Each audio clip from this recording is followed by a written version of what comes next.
Straight Shooters back again. It's your boy Sheed. I'm sick. And right now, we're going to get into Complex Sports dropped a list of their top 10 shooters of all time, NBA shooters, about a week ago. And I don't know if I agree with this list. I know we don't agree with this list, man. Yeah. So let's get into it. Well, first let's start off with some honorable mentions because there's a few people y'all probably think that's on this list that's probably not. So for one, I'm surprised that Steve Kerr is not on the list. Reason being is, you know, he got the highest three-point percentage of all time. Yeah. 45%. Yeah. That's crazy. He not on the list. James Harden, I believe, is fourth now all-time three-pointers made. Mm-hmm. He's not on the list.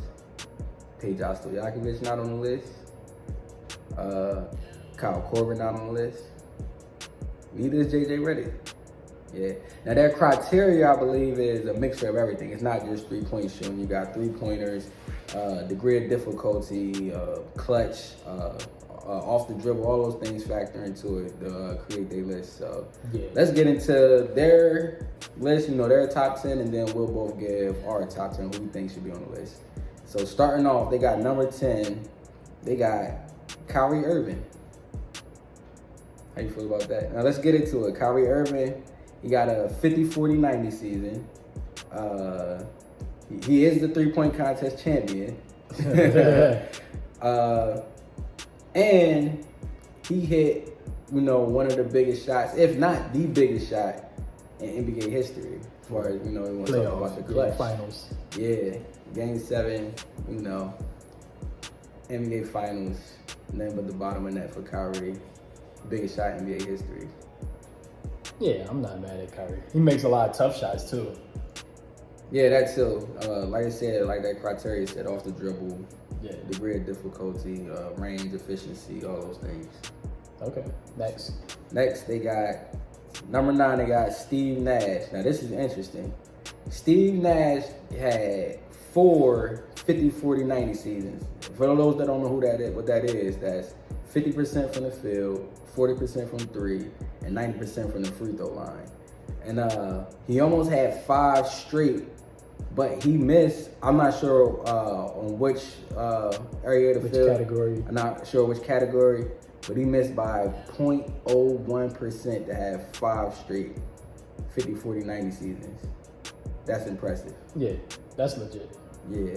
He can't beat that. That's the number. Yeah, that's tough. So that's Steve Nash at number 9. At number 8, they got Dirk Nowitzki, the big man that, you know, revolutionized the game for the stretch forward. Dirk, another one, 50-40-90 season. You know, kind of the best shooting, no, he is the best shooting big of all time, in my opinion. Yeah. Best shooting big man. Got an unstoppable shot. Like I said, they include mid-range and everything. You know, the Dirk. Yeah, his one leg fadeaway. Dirk fadeaway, unstoppable, man. So, and then, like, you know, he can shoot the 3-ball too. He cash money from the free throw line. So, you see why Dirk on the list. Number 7, they got Mr. Dame Time himself. Another top 75 player. I think he the only player that hit more than 10 threes in a playoff game. Okay. Yeah, and I think he hold the record too with 12 in one playoff game. Yeah, that's tough. Dang. And he clutch too. I like to see him more in the bigger stage. I want to see him in the NBA Finals or back into the Western Conference Finals. You know, shooting like that. But, you know, we got to see what they're going to do with him in Portland. Number 6, they got Larry Bird. Now, even though, you know, when it comes to three-point shooting, because, you know, he has, you know, his name associated with the three-point line. They didn't shoot a high volume of threes back then, but even though that's the case, he did, for 6 seasons straight, I believe, he shot over 40% from 3. So that still is impressive. And we know that he clutched, you know. He target and back it up. He came into the three-point contest with his warm-up on, told everybody what he was going to do, walked away with the trophy. Like, definitely one of the greatest shooters of all time, man. Number 5, man, the mid-range assassin, Kevin Durant. Not only the mid-range assassin, you know, KD can give it any way you want it. We can edit that out, I think, maybe, but whatever. Kevin Durant, his mid-range, I believe his true shooting percentage from mid-range, like 65%. I'm going off the top of my head. Oh man, I don't care about that true shooting percentage. But even if, I know, it's a. But even if, I think that, I think for a career, he's shooting like 51% from the field. It's probably true. But I was just gonna say, I mean, just with the eye test alone, Kevin Durant is the best mid-range shooter I've ever seen. Yeah, and that's even more so than MJ. I'm about to say that's the next person that comes to mind is MJ. Yeah. And Ben, that's saying a lot. If MJ could have had a better three ball, he would have made the list, but Yeah. you know, he wasn't exactly like that for me. Yeah. I feel like he could have been, but Oh yeah, he could have been, but I mean, when you can get to the rack at will and just go up in the air whereby yeah, and that just wasn't the game back then. it wasn't the game, yeah. If he grew up in this era, then he would have learned quick. Yeah, because I remember that game where they said he couldn't shoot better than Drexler. He just Oh yeah, that's He the drank and like that was in the finals. They came out and made 6 in the first half. he made like 6 threes in the first half. Yeah, Just like I could do it if I want, but yeah. I don't feel like it. So yeah, they got Kevin Durant at 5, Reggie Miller at 4. 10 seasons, I believe, straight of 40% from the 3-point line. Reggie. Don't think he get enough credit for his mid-range either. He another player that his name so heavily associated with the 3-point line that we forget that you know, he was lethal from mid-range too. Absolutely. Yeah. Because again, they didn't shoot as many threes in volume, so you know a lot more of his points had to come from mid-range shots. Yep. Clutch too. Yeah, Definitely we got already clutch know how game. clutch Reggie is. Yeah.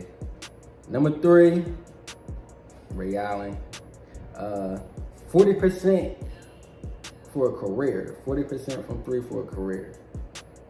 Never shot under 35% from 3 for a career. That's ridiculous. Another person, he arguably hit the biggest It's shot. the other way. Yeah, he arguably hit the biggest shot in NBA history too. You know, what was that, game 6 against the San Antonio when he was on the Miami Heat. The Heatles, and Ray used to give it to you from anywhere. Like, I know a lot of people, you know, you think of Ray now, you think of him on the Heat, just spotting up shooting. But even when he was getting off the dribble when he was in Milwaukee, and then even he probably was shooting even better when he was on the Sonics. Oh, when he was in Seattle, yeah. I mean, Rashard You Lewis. talk about how Steph can come off the dribble and shoot threes, and Dame, well, Ray Allen was doing that back when he was in his younger days. Hell yeah. So we got Ray Allen at 3. I'm pretty sure y'all know who the top 2 are. They got Klay Thompson at 2. Mr. What he scored? 60 off of 11 dribbles? That's just crazy. That's just pure shooting right there. I think he still own the record for most points in the quarter? 37? Yeah. I believe so, yeah. What was it? What's another one? The dribbles too, I think that was the same Yeah, game. that might have been the same game. Scoring the most points on the fewest dribbles. Yeah. 11 dribbles for the whole entire game. He dropped like 60. Yeah. Just bombs away. Clay is probably the dude that could get the hottest out of anybody of all time, just on a streak and keep that thing going. Yeah. He got like the prettiest form too, man. It's just Clay's form is just like the perfect L. Yeah. And we all know who number 1, man, my guy, Steph Curry. We ain't never seen nothing like it.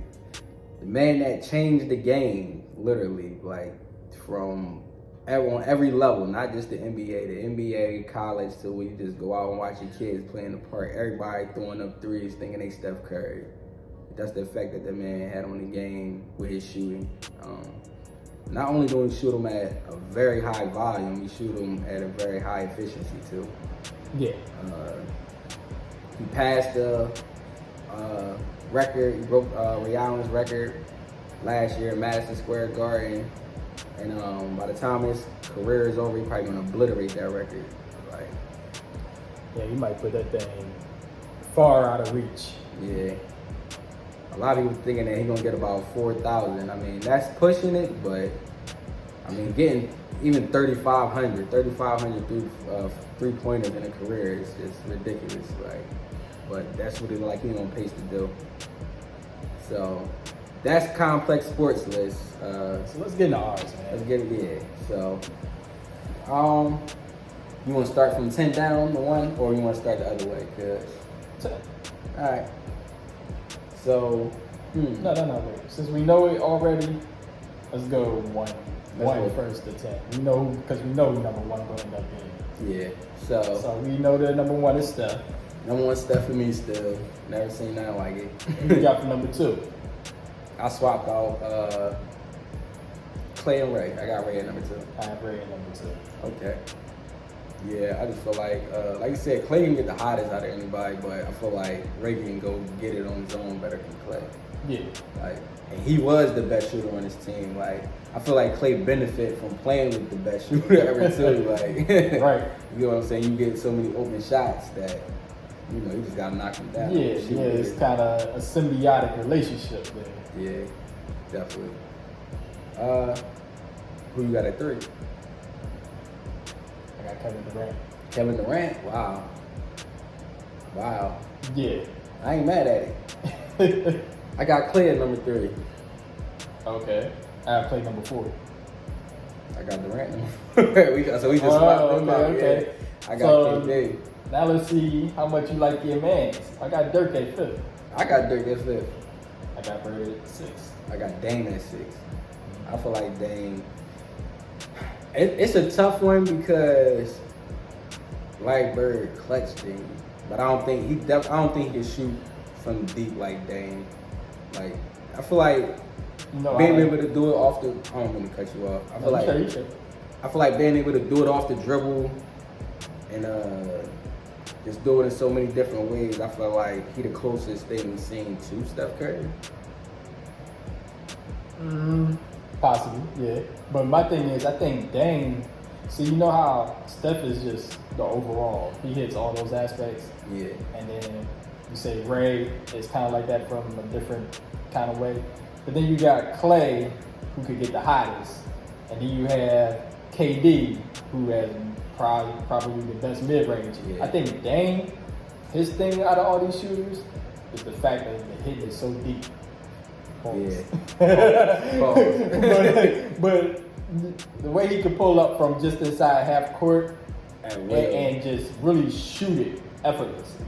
Yeah. Like he shoots that thing like it's just a normal 3 for somebody.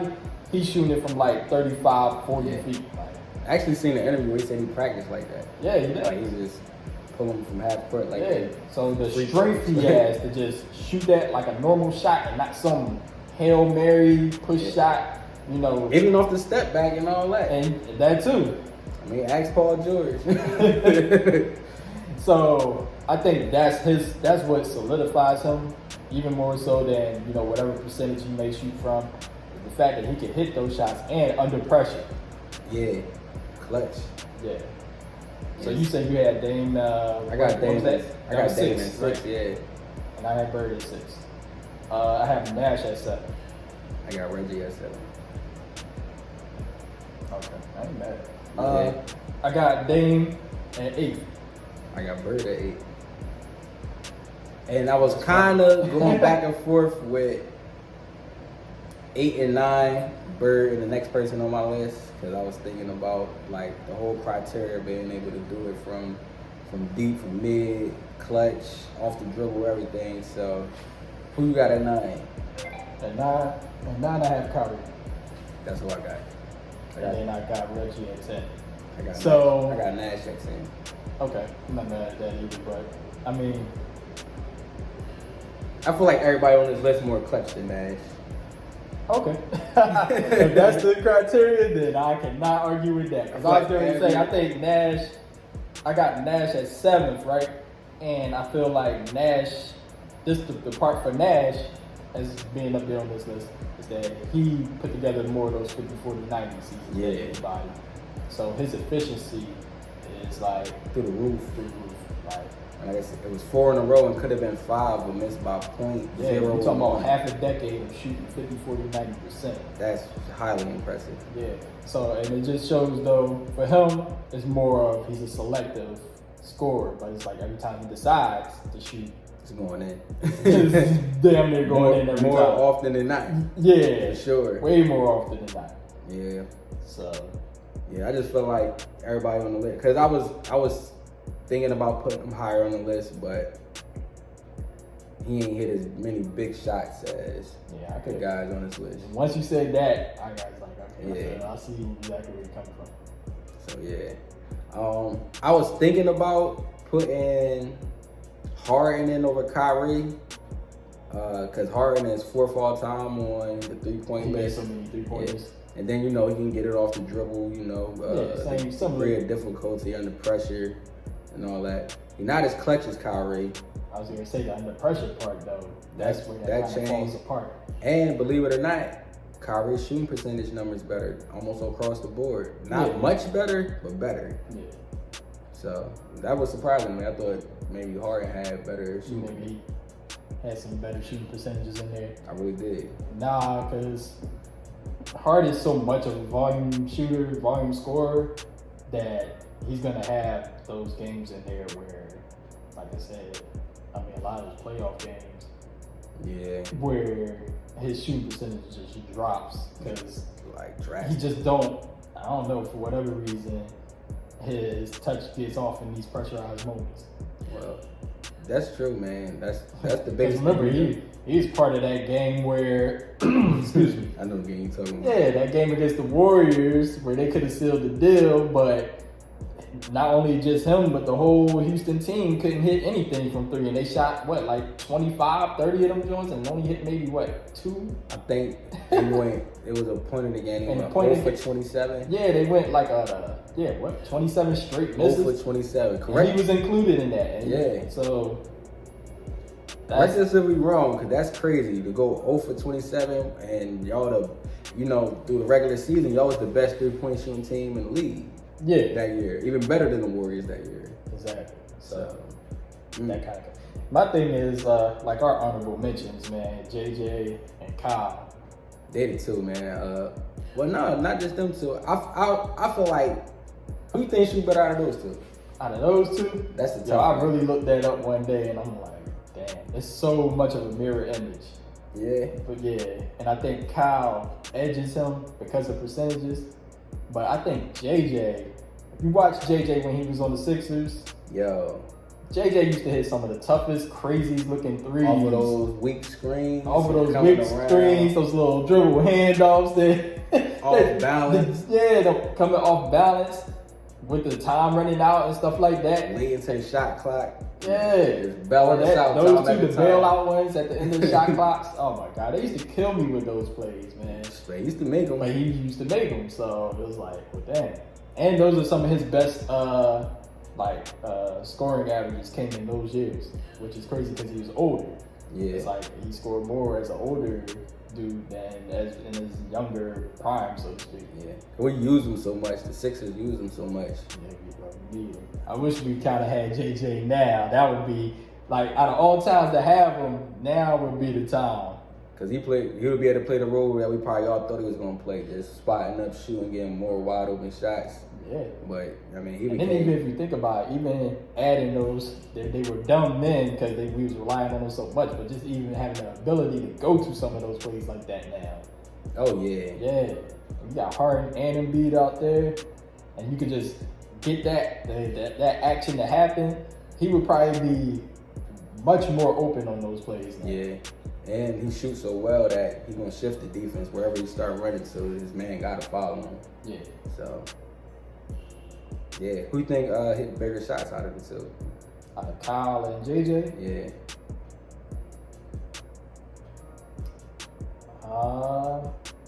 It's tough. Kyle hit some big shots. Shots. He did. I'm gonna still say JJ. I can give JJ the nod. They both ex-Sixers, so it's not like, you know what I'm saying? The bias is the fact that they are both ex-Sixers and we speaking about them so much. Right. But I mean, they did their thing on other teams too. Kyle in Atlanta, Atlanta, especially. yeah, that's what I was thinking about when I was saying big shots. Like, You know, he took out, I forget who it was. They was playing in one of those series, but he just shot them out the series. I mean, they was a very good 3-point shooting team that year. But Kyle was one of those. He's an all-star based off of that. He was. Yo, Kyle made the All-Star team, right? Yeah. He's an all-star based off of that. Oh my God. Because there was one of those years when I think Atlanta won like 60 games. You know, they had Joe Johnson, Jeff Teague, Paul did they have Jeff Millsap. Teague still? They might have Paul Millsap, Horford. I think was Josh Smith still on the team. Like they had this well-rounded, balanced, super balanced Josh Smith team. might have been on He might have Detroit by then. Okay, Like but they had this like super balanced team of scorers, and Kyle was just one of them. He was the shooter out of their bunch. Yeah, bombed away. But That's it. I think that's it. Yeah, man. What y'all think about the list? Y'all think Complex got it right, or y'all agree with my list or his list? Let us know. Or, I mean, who you think Who do you think deserves to be on the list? Yeah. Who do you think should be knocked off? Yeah, like I said, Steve Kerr not on there, man. Not to have the person with the highest 3-point percentage of all time. Right. You know, that hit big shots. You know, got rings, got the whole shebang. Like Before we even go, man, like we didn't even mention the other Currys. Oh yeah. You know, they ain't did enough. you don't think so? To be top 10. Probably not. Yeah. Top 10. Now we go to a top. Now if we go top maybe 20, You think both of them make it? 25, top 25. Top 20. Yeah, top 25. They like both make it. Yeah. Yeah. Cause there's some shooters out there. We got like Peja Stojakovic. We got. We could do a list where we keep it going. All right. Stay tuned for part 2. Yeah. We out.